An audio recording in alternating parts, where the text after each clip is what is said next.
This beautiful coastline on the Mediterranean Sea has some of the clearest blue water and beautiful beaches anywhere in the world. It's now a popular tourist destination in modern Turkey.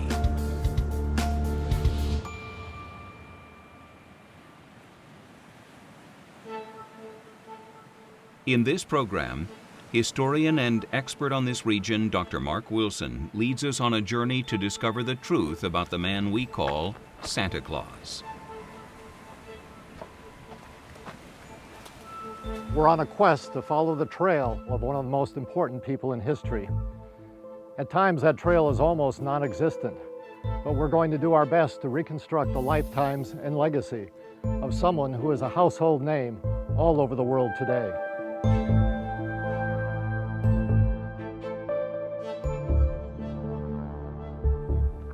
When I say the name St. Nicholas, I'm sure it triggers various images in your mind. Your image largely depends on what you've been taught or where you grew up. Our endeavor in this journey is to help you discover the real St. Nicholas, Nicholas of Myra. The American Santa Claus clearly derives from St. Nicholas, but the differences between those two are important.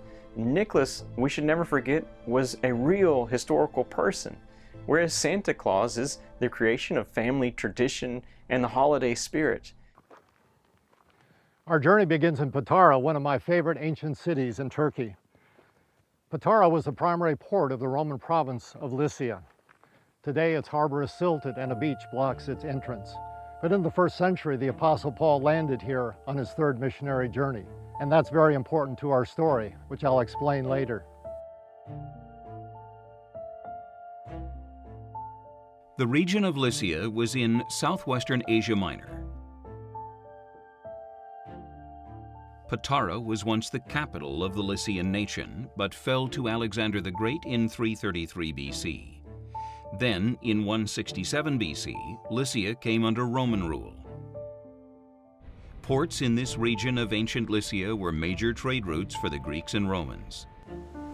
The Emperor Hadrian built large granaries here to house wheat that was transported all the way from Egypt to Rome. But interestingly, the Romans granted the city its freedom, probably because they recognized its sophisticated manner of democratic government. One of the visual reminders of the Lycian civilization today are the tombs. Can you tell us about this interesting people? Yes, it's all around us actually, and we see them all the time, not only the rock-cut tombs, but also freestanding ones. And it's very interesting that some of the epigraphy on these tombs has been read, and it says, if anybody who is not of this family uses these tombs, may they be cursed forever. So we know that they also believed in life after death, definitely. And the freestanding tombs are built exactly like a house made of logs. And still today in the mountains, we have small wooden structures like this where they keep the hay, which are exactly like these tombs.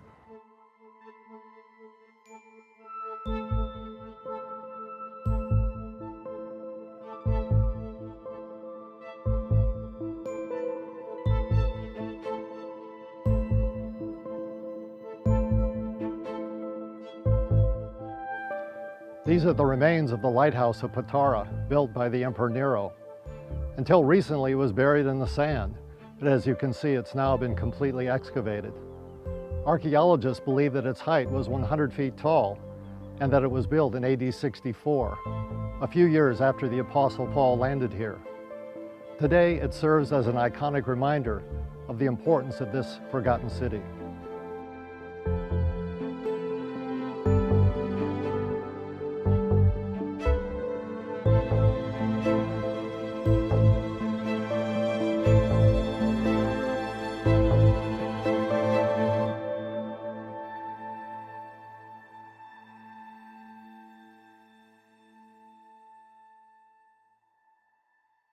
A few years after his visit to Patara, the Apostle Paul traveled through Lycia again, this time as a prisoner. Here at Andriake, the port of Myra, his Roman guard transferred him to an Alexandrian grain ship bound for Rome. It was this same vessel that was shipwrecked off the coast of Malta. Threatened by the growth of Christianity, the Emperor Nero began a period of great persecution of Christians, and in AD 65, Peter and Paul were executed in Rome. At several different points, there was a major persecution under Nero in the 60s, under Domitian in the 90s, and then there were several other major ones as well. The effort to crush Christianity was carried out by emperor after emperor. Persecution began under Decius around 250, when Themistocles, the bishop of Myra, was martyred. Another persecution initiated by Valerian 8 years later resulted in the deaths of Perigorius and Leo of Patara. During periods of persecution, Christians responded in a variety of different ways. Of course, some of them remained very faithful. They actively witnessed to Christ in spite of the persecution. In fact, some of them even courted martyrdom by trying to be sought out by the authorities. Well, what crime caused the deaths of these men? Simply, they refused to make public sacrifice to the Roman deities. It was around AD 260, into this small, besieged Christian community, that Nicholas was born.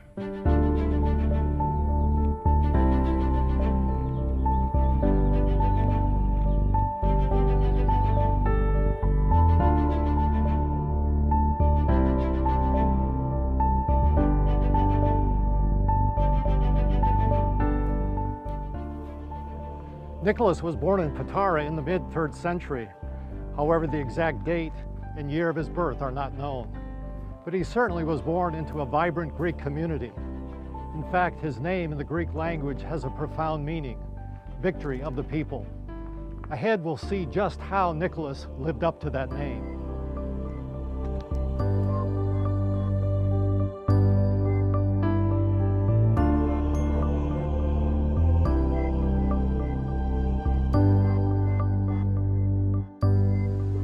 Nicholas's parents were successful in business. They were wealthy and probably traded with merchants passing through this prosperous city. His family had embraced Christianity. No doubt Nicholas grew up learning about the Apostle Paul's visits here. Perhaps Paul or some of his followers were even responsible for the first Christian converts in this area. And now, young Nicholas was a part of that growing movement, the church. But how can we know anything about St. Nicholas? There seem to be so many confusing stories about him. The puzzle regarding Nicholas began in the 9th or 10th century when an author mistakenly, or perhaps deliberately, combined stories about two bishops called Nicholas who lived 200 years apart. Saint Nicholas, who eventually became known as Nicholas of Myra, was often confused with Nicholas of Sion because there were similarities to their stories. The man who spent years sorting this out lives in Italy. The St. Nicholas Study Center in Bari, Italy was founded in 1990 by Dr. Gerardo Ciaffari. Dr. Ciaffari is a Dominican priest whose studies in recent years have brought clarity to our understanding of the real St. Nicholas. Ciaffari has been able to unravel the confusion between St. Nicholas and Nicholas of Sion. And when we have discovered other manuscripts of St. Nicholas of Zion, we have now the possibility, without mistake, to distinguish what is St. Nicholas of Myra and what is St. Nicholas of Zion. But experts in the last century weren't entirely convinced that Nicholas of Myra was even a real person. The three names, Charles Jones and Gustav Anrich and then Carl Meisen, who really studied the evidence and the material for Nicholas, all came away saying, we don't know that we can even trust that there was a real person named Nicholas who actually existed. This is the importance then of Father Gerardo Ciaffari, who in the 1980s reopened the case and reinvestigated those same documents and far more than those documents. And he was able to reassert that there indeed was a historical person named Nicholas who lived and did many of the things that we have attributed to him. And he was able to establish that with a great degree of historical certainty. Dr. Ciaffari's research has revealed a distinction between the two Nicholases in ancient Greek texts. is very clear. Agios is a saint, bishop, or normal saint, so to say. Osios is a saint for monks. After the distinction of two saints, we can say that our St. Nicholas is Agios, the other one is Osios. Jafari believes that the distinction between the two men can also be seen by examining events in their lives. For example, Nicholas of Zion went to Myra in the occasion of the feast of St. Nicholas of Myra. It was not possible to be the same person.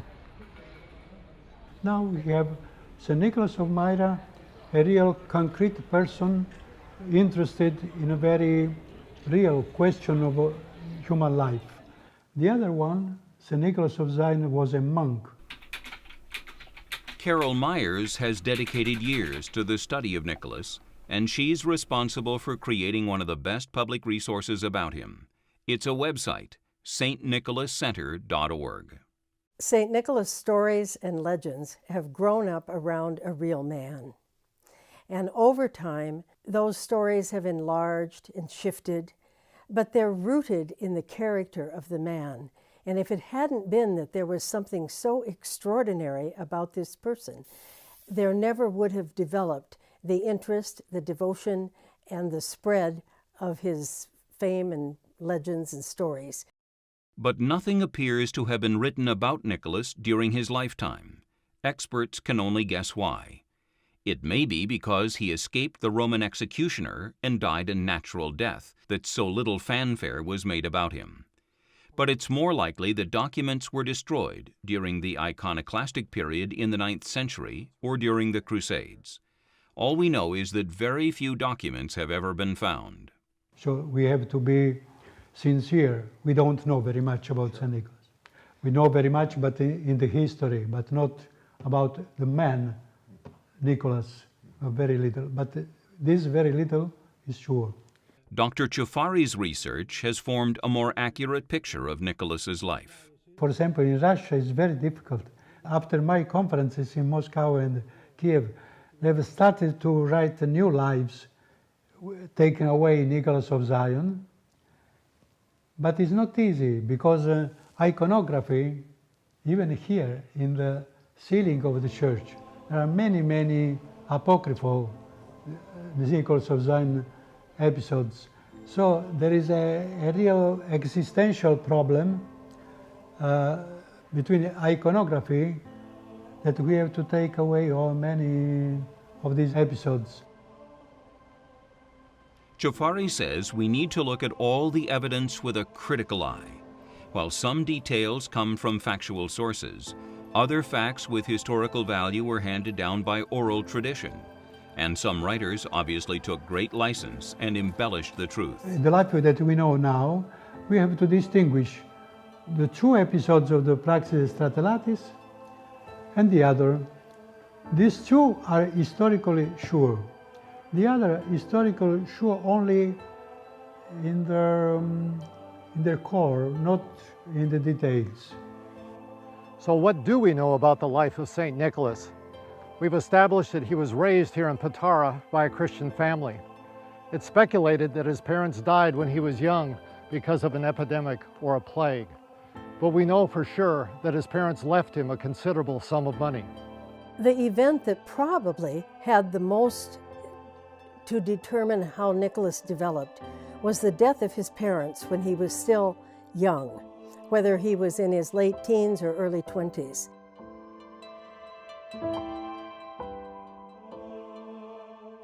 If you've ever heard of Santa Claus, you'll probably recognize the next part of this story. You have to picture Nicholas as a young man, not yet a bishop, not yet a priest. He was looking for purpose in his life and for meaning and something to do with his life when he heard the story of a man in the city of Patara who had recently lost everything. He was financially ruined. He had 3 daughters, and they were of marriageable age. But in that time and that part of the world, if you didn't have money for a dowry, the payment that a woman would have to bring into a marriage, you could not be married. And so these 3 daughters couldn't marry. And without any means of providing for his daughters, the father struggled with the idea of sending them into prostitution. Nicholas decided to intervene. He didn't want to be known or specially called out for his acts of generosity. So in the middle of the night, he slipped out under cover of darkness, and he threw a bag of gold coins through the window into the house. It was found in the morning. The money was used as a dowry so that one of the girls might be able to marry out of their condition of poverty. When Nicholas saw how the money was used and how grateful the family was for that act of generosity, he decided to return. Nicholas repeated the action 2 more times so the other daughters could also be married. But the last time, the father had hidden in wait to discover who the benefactor was that was helping his family. And we heard the bag bang against the floor. He sprung up, ran out, and grabbed hold of this anonymous gift giver and spun him around. And Nicholas said, "Don't tell anyone, because I don't want people to know." The father agreed, although clearly he did not keep it secret for long, because we have come to know this story as well. Okay, let's stop right there. You're probably wondering, wasn't the money thrown down a chimney and landed in a stocking or a shoe? In Nicholas' time, houses did not have chimneys, and so the only way that Nicholas could toss the gold into the house was through the window. In this story of the 3 dowries, of 3 girls, you can see already just the bare essentials of the Santa Claus story.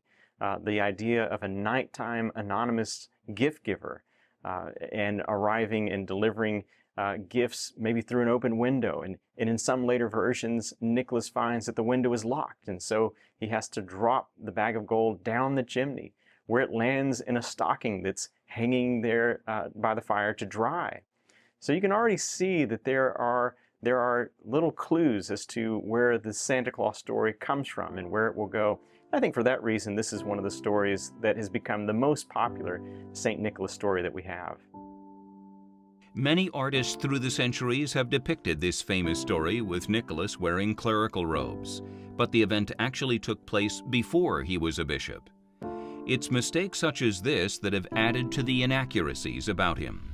But there's no doubt that later in life, Nicholas did become Bishop of Myra. A bishop at that time was responsible for representing the community in spiritual and civil affairs. But not long after Nicholas became bishop, one of the fiercest decades of persecution began for Christians. Nicomedia was the capital of the Roman province of Bithynia, and were overlooking the remains of the ancient theater in the city. In 256, the Goths sacked Nicomedia, but just a few years later, in 284, Diocletian was proclaimed emperor just east of Nicomedia. In one of his first acts, he rebuilt the city and called it the New Rome. And from Nicomedia, Diocletian instigated the worst persecution of Christians to date. The capital of Nicomedia had so many important both imperial and royal buildings, and whatever they had here from the workmanship point of view was an excellent piece of work. In 303, the Emperor Diocletian ordered the destruction of the main cathedral here in Nicomedia and the burning of every copy of Scripture. His aim was to rid the empire of what the pagan population believed to be a wretched cult. The historian Lactantius tells us that Diocletian's reign was characterized by excessive cruelty to Christians. When the Emperor Diocletian issued the actual edicts of persecution in the year 303, he issued them from Nicomedia. And that's significant because the persecution was far more intense in the eastern part of the empire, in Turkey and Syria and in Egypt, than it ever was in any of the western regions of the Roman Empire. Tradition holds that Methodius, bishop of nearby Olympos, was executed for his faith during the Great Persecution of 303, and Nicholas was thrown into prison. If a bishop was specifically targeted for persecution, there were various different things that could happen. He might be imprisoned, he might be forced to give up his see, He might be forced to flee in order to avoid persecution. It is possible that he might be executed, although in most cases that was relatively rare. But one thing that we have to remember is that the people carrying out the edicts did not necessarily have a lot of enthusiasm for the persecution. They may have had serious qualms in their conscience about executing a person because he was a Christian. On June 13th, 313, Nicholas's world was turned upside down again. On that very day, in a power play, Licinius, the new emperor of the Eastern Roman Empire, issued a letter from his palace in Nicomedia. It was sent to the governor of every Roman province, including Lycia. The letter that Licinius wrote in the year 313 is normally regarded as granting freedom of religion to Christians. It did that, but it actually did more than that, because it gave to every person the right either to exercise the Christian faith or to exercise another religion. By naming Christianity specifically, the letter elevated Christianity from a persecuted status to a favored status within the Roman Empire. The letter of Licinius carried a message that echoed throughout the provinces: religious freedom for all. It decreed the return of church buildings and property that had been confiscated from the Christians. Finally, the followers of Jesus could practice their faith openly, without fear.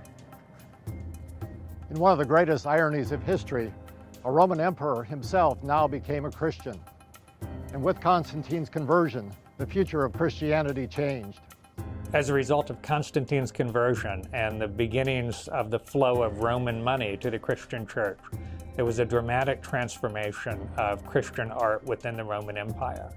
In the 2nd and the 3rd centuries, Christian art in the Roman Empire had been quite primitive, and it was reflective of a very low-class, non-cultured constituency. But beginning in the 4th century, the taste of the Roman aristocracy and the money to produce art and architecture worthy of those tastes began to show up in the Christian churches. We see that in the building of lavish cathedrals. We see it in the very lavish decoration of Christian cathedrals with frescoes, mosaics, and Christian art of a much higher cultural standard than what we've seen previously.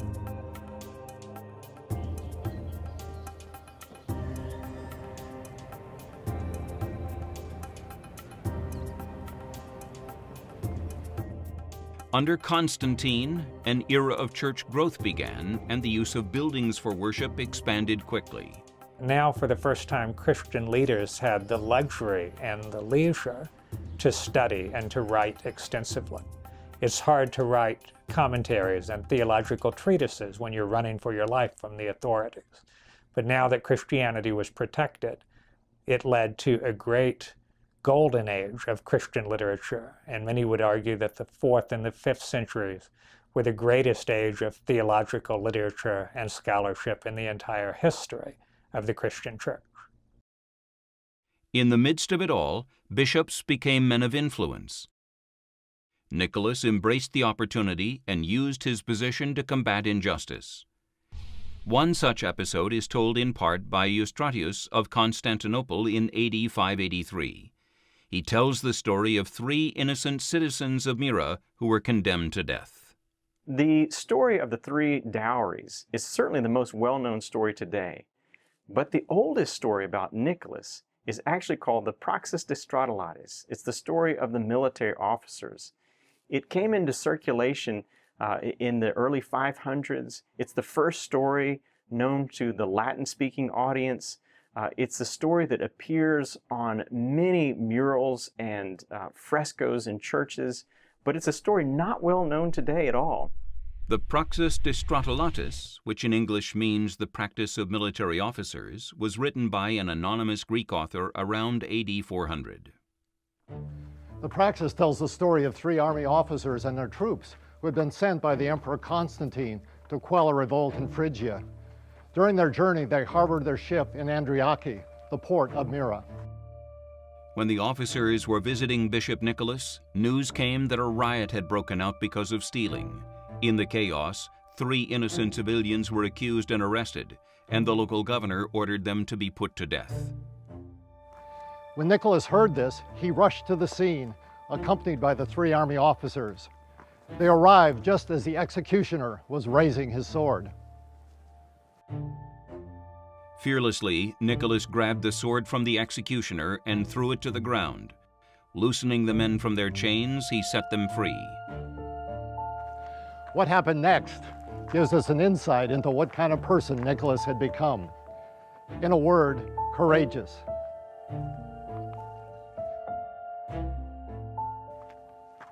Rushing to the praetorium, Nicholas flung open the door and confronted the governor. Hearing what had happened, the governor tried to placate the holy man. But Nicholas didn't hold back, saying, "Sacrilegious bloodshedder, how dare you confront me? You've been caught in so many evil acts. I'll not spare or forgive you, but will let the mighty Emperor Constantine know how serious are your sins that have been discovered, and in what fashion you administer your princely prefecture." The governor quickly fell to his knees and begged for forgiveness, insisting the 2 local officials had instructed him to convict the innocent men. But Nicholas had heard about the plot and knew the governor had been bribed to execute the men. So Nicholas now demanded justice. The visiting army officers pleaded in behalf of their fellow Roman official. Finally, Nicholas granted him pardon, providing that all charges against the innocent men were dropped. Regarding the story of Nicholas's confronting the governor about his sins, it is of course certainly possible that there's some rhetorical or legendary exaggeration in the story. But it's interesting that this story is very much in keeping with other evidence that we have about the way the bishops responded to the Roman authorities in their province. We have numerous examples of bishops who did not hesitate to condemn the actions of the government, even though the government was providing them with the money that they needed for their lifestyle.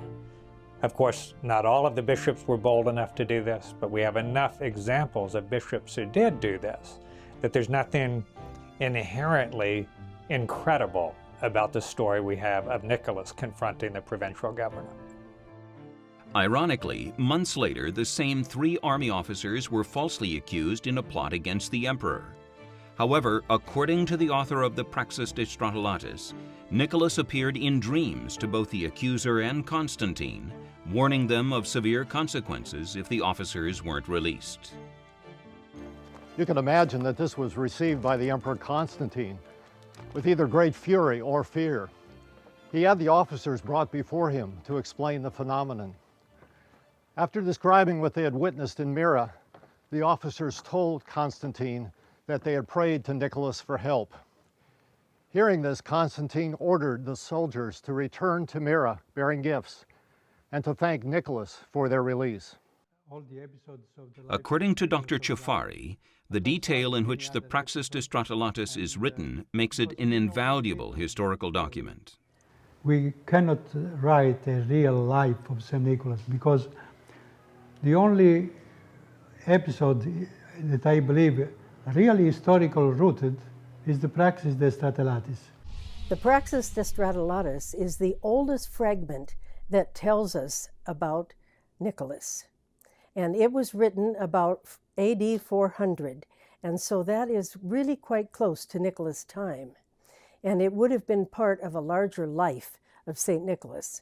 And unfortunately, that life didn't survive, but surely the writers who wrote later probably had access to that life. Today I'm standing in the Church of the Hagia Sophia in downtown Iznik. In this well-preserved basilica, the Seventh Ecumenical Council took place in 787. As the church began to grow in the 4th century, a theological dispute arose about the divinity of Christ.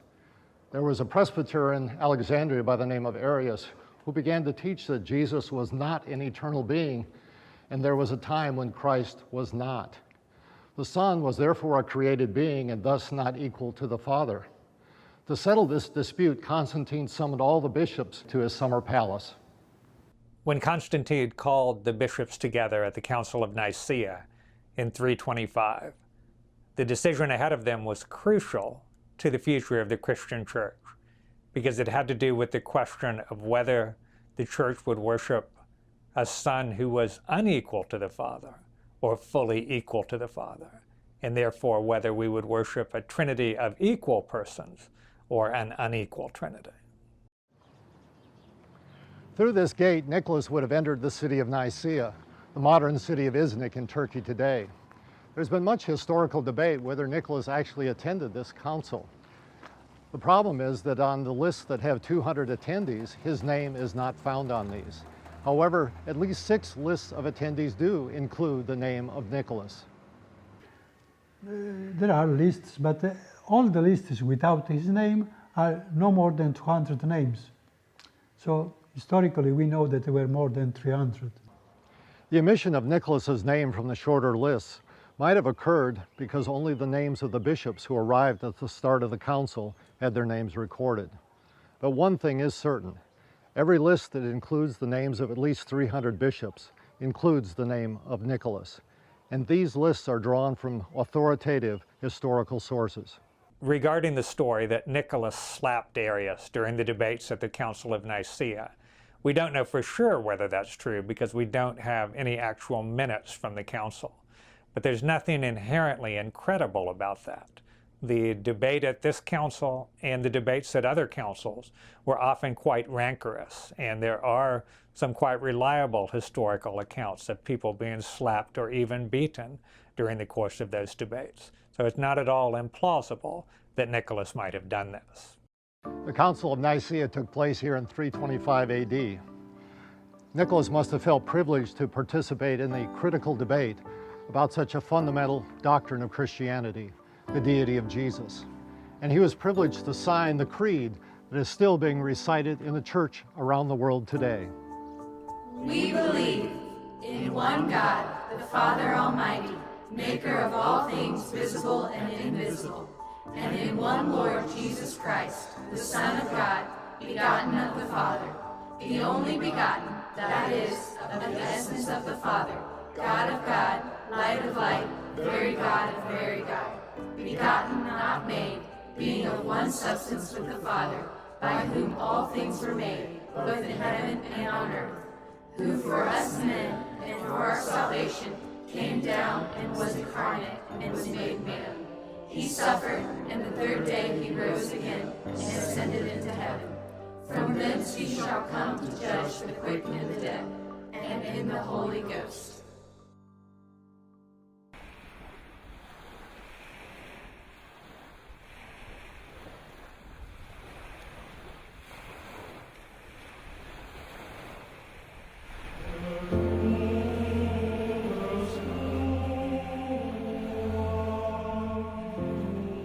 Nicholas would have been in his 60s when he attended the Council of Nicaea.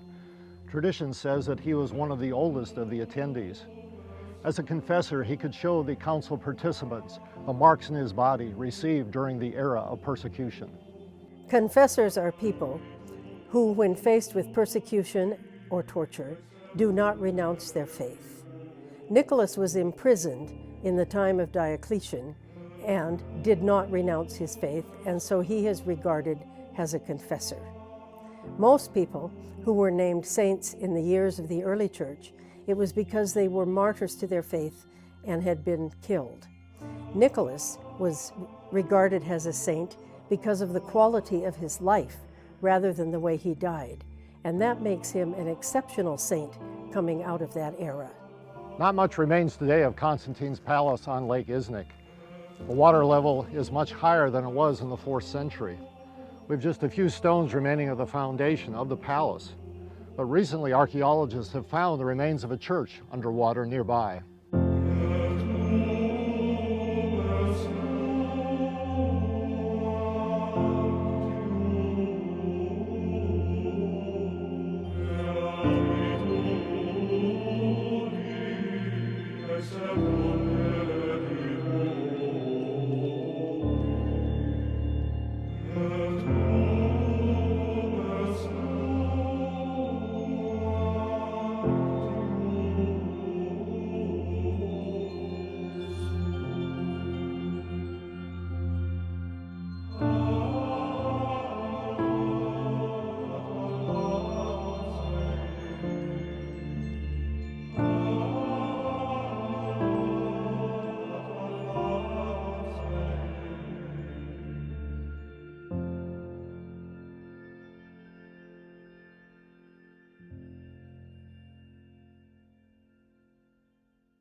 There are many other stories written about St. Nicholas. For example, some were documented by Michael the Archimandrite in the 8th century, and many are from the oral tradition.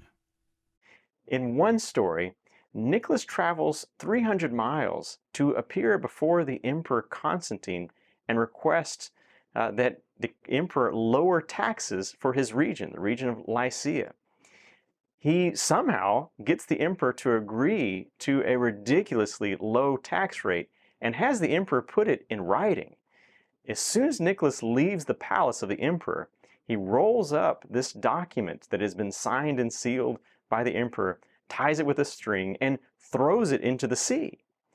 Well, the next day, the Emperor Constantine realizes that he was a bit too generous, that maybe he overextended his grace, and that he might want that document back. He has Nicholas reappear before him. Nicholas can only say that the document is long gone, that he no longer has it. And indeed, back in Myra, fishermen have dredged up this document signed by the emperor, and when they unfurl it, they realize that it is a letter lowering taxes for the region. Once there was a famine in Myra, and Nicholas was very concerned about that, of course, because the people were starving. And a ship came into port that was loaded with grain on the way to Alexandria. And Nicholas was able to persuade the captain to allow some of the grain to stay.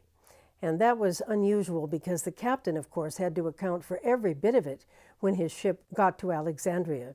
But Nicholas told him not to worry, that it would be all right, and the captain relented and sold the grain to Nicholas. And it was enough food that the people ate for 2 years, and there was still grain left over to plant for new crops. Another story recounts that Nicholas destroyed the temple of Artemis in Myra. Artemis Eleuthera combined the attributes of the Greek virginal goddess of the hunt with those of the Anatolian goddess of fertility, Cybele. Certainly Nicholas would have used his newly found freedom of worship under Constantine to try to stop pagan worship. But whether Nicholas destroyed the temple of Artemis remains in the realm of legend. Nicholas, who is very widely known as the patron saint of sailors, in fact, it's almost the primary identification in many places. There are ships today sailing from Russia, Bulgaria, Croatia, Greece, and all of the ships will have an icon of Nicholas in the wheelhouse. And so people sometimes say, well, how did this happen? Why is Nicholas the patron saint of sailors and everything that has to do with water and the sea? There are several stories, but one of them is of a ship that was sailing in the Mediterranean and a large storm came up. And the sailors were desperately afraid that they would perish. And so they cried out to Nicholas for help. And Nicholas appeared on the ship and helped the sailors. And once it was stabilized, the vision was vanished. And when the sailors made port, they went to the church to give thanks for their being rescued and spared in the storm. And it so happened they were in port, and the church was Bishop Nicholas's own church, and when they went in, they recognized who had helped them.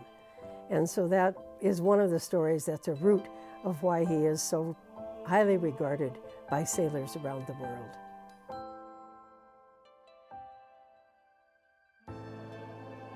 There can be no doubt that the life and pastoral care of Nicholas had a transforming effect on the local population. His dynamic personality, boldness, and deep commitment to Christ made him a legend even in his own day. The fragments of fact that we have pieced together depict a man committed to justice and mercy, a real father of his people.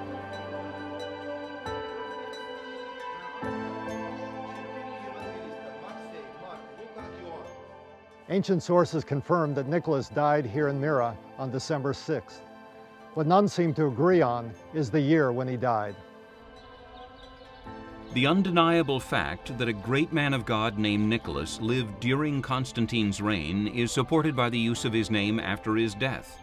As his fame grew during the 5th century, parents everywhere began to name their children after him. This church, built in Myra to commemorate Nicholas, dates to the 5th century. The basilica was built in the shape of a cross and housed the tomb of the saint. We have discovered, and other archaeologists have discovered, many monasteries in the hills around Lycia, dating back to the 5th century, which is an indication that the area was very special, and we believe the reason is that St. Nicholas lived there and became famous for curing people of their ailments. Dr. Vera Bulgurlu is one of the archaeologists excavating the church site. Can one of these sarcophagi in the church be associated with St. Nicholas? Definitely, it's in the burial chapel in this outer narthex, and the lid is very interesting because it has holes in it. It has 2 rows of holes because it means there were so many pilgrims that maybe 2 at once could pour oil through there. And they believed that once the oil touched the relics, and then they collected it on the other side and put it in their pilgrim flasks, that this would cure them. There are some stories you will see in the frescoes in his life cycle, in which these miracles are recited. But you must remember, all these paintings are 11th, 12th century. It's very difficult to have proof of these miracles, but you know, mostly people recite these things from family to family. So we believe that, especially as a Greek Orthodox, I believe that he certainly did perform miracles. This is a main idea of any pilgrimage, to visit the place, which about I read, and just to renew in my mind to be more stronger and more true Christian.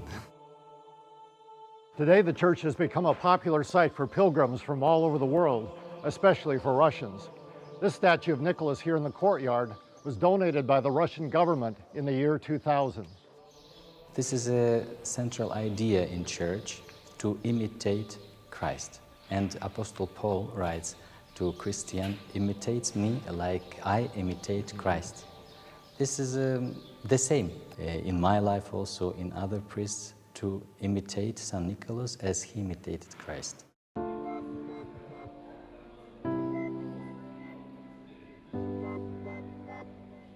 Just as Nicholas's life was full of drama, events after his death were equally sensational.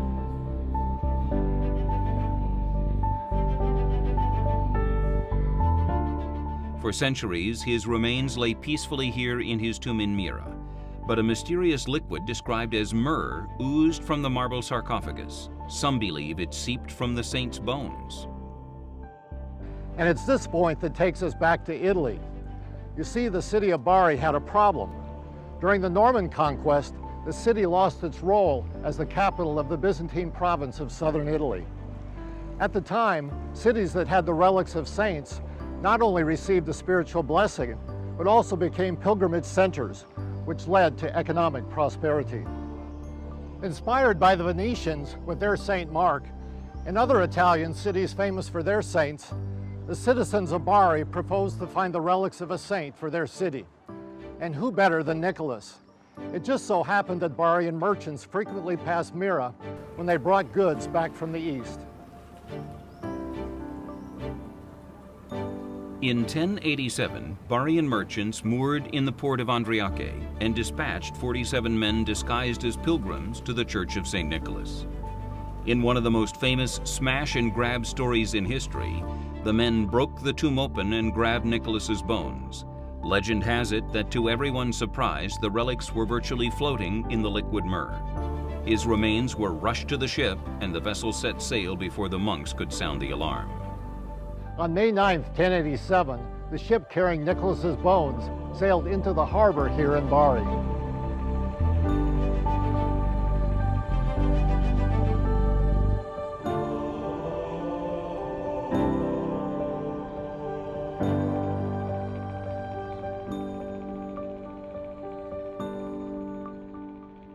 So Bari got its relics, and its prestige still continues today. In fact, Bari is often referred to as the city of St. Nicholas, and Nicholas is sometimes called Nicholas of Bari. Today, the Basilica of St. Nicholas in Bari safeguards the saint's relics. 4 reinforced concrete blocks ensure that no one is ever going to steal these bones again. A small hole in the upper front panel of the sarcophagus is unsealed on the evening of May 9th every year in order to extract the myrrh. It's diluted with water and made available to pilgrims. Over the centuries, the fame of this beloved saint has grown across the globe. But is there anything else we can learn about the real St. Nicholas? It just so happens we have a good idea of what he looked like. In the 1950s, while work was being done on the crypt, the Vatican allowed measurements and x-rays to be taken of Nicholas's skull and other bones. Then, in 2004, a facial anthropologist was engaged to construct a model of the saint's head. Dr. Carolyn Wilkinson is known worldwide for her forensic facial reconstructions. This project was a bit of a challenge for me because it involved producing a 3D model from effectively two-dimensional data, so in terms of images and craniometrics, but also because it involved a significant historical figure. It became a really interesting project to have the challenge of creating the 3D model of the skull and then for us to be able to depict what St. Nicholas looked like. This facial reconstruction helps us know what the real Greek Santa Claus actually looked like. But today we have an even better representation. In 2014, using the latest 3D interactive technology, Dr. Wilkinson updated the facial reconstruction. I think textured in a different way, what we've got now with our second depiction is basically the same face with some modern changes, but with a completely different texture system that's based on what we know about those people in that status from that period of time, from that part of the world. So the end result should be more reliable and less based on this Santa Claus image. The result is a man in his 60s with a long beard, round head, and square jaw. St. Nicholas also had a severely broken nose that healed asymmetrically. It may be that this happened during his time of persecution. You're looking at a facial facsimile of the real St. Nicholas. So there's damage to his nasal bones between the eyes, which is consistent with more than one breakage and then that healing. So it's been pushed in one direction and has reformed and healed slightly wonky. That would be consistent with a blow to the nose. How that happened, I don't know, that would be speculation. It would be consistent with a blow to the nose through somebody's fist, could be walking into a post, it could be falling off a horse. There may be a number of ways at how that happened. I think it's always really important with famous historical figures to get a sense of what they were really like as a person. And when someone is as important as St. Nicholas in terms of how he's been depicted throughout the years, having something that's based on science rather than on religion or on propaganda is quite interesting, I think. So we get a sense of what his face was like. There's some speculation in relation to his facial hair, etc.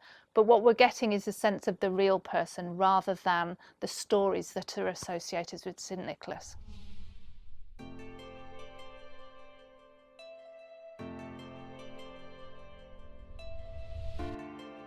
Nicholas is often referred to as the patron saint of everything, and it is almost true. His primary patronages are children, of course, sailors, and innocents. But he is the patron saint of so many more things. And part of it is because so many of the stories have different elements. And so anything that relates to any of those different characteristics, he became the patron. So, for example, in Iran, in Tehran, there is a church. In Tokyo, a great cathedral. Because the Russians, wherever went, 70% are St. Nicholas Church. So we have everywhere in the world St. Nicholas Church. In the United States are about 500, 600 Catholics, Orthodox, and Protestants. This I wanted to say, is ecumenicity. Nicholas was a man of deep faith. We should never forget that first and foremost, he was a Christian pastor, a bishop committed to the gospel. This should be a monumental fact for Christian families who are looking for a way to connect to the Christmas season. We don't simply have to reject consumerism and Santa Claus and everything that goes with us. We have an opportunity to reclaim a part of our own faith when we reclaim the Nicholas story and legacy and heritage in our own family traditions.